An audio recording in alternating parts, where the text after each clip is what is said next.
Travma nasilja ali ustrahovanja. Življenje v kronični pripravljenosti.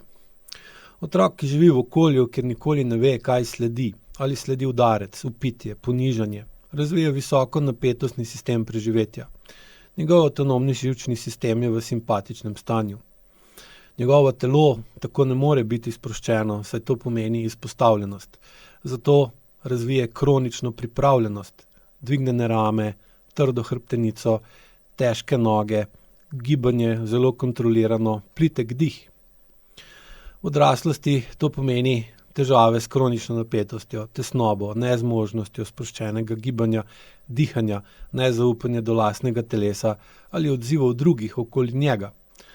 Ljudje s to izkušnjo kroničnega ustrahovanja, kronične pripravljenosti ne znajo počivati, saj počitek za njih pomeni nevarnost.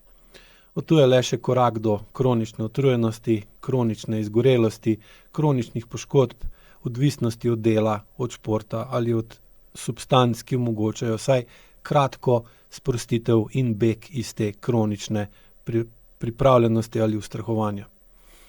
AIQ program ponudi varen prostor, kjer telo lahko začne sproščati ta obrambni mehanizem zaradi drugačnega delovanja zavesti, ki je v tem telesu.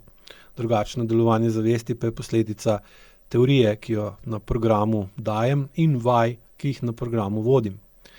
Toda, preden pride sprostitev, se pogosto najprej pojavi strah, saj telo in podzavest delujeta tako, da spet postajata ogrožena, tako kot sta navajena celo življenje. In če zaradi višje čustvene zrelosti na programu v tem trenutku ostanemo prisotni, če ostanemo z gibanjem, dihom, občutkom, lahko preoblikujemo najgloblja prepričanja. Seveda ne v enem programu, ampak nekje je potrebno začeti. Nevarnosti tako v kronični obliki ni več. Zdaj postajamo vedno bolj varni, tako zase kot za druge, in vedno bolj lahko začnemo živeti, ne le preživeti.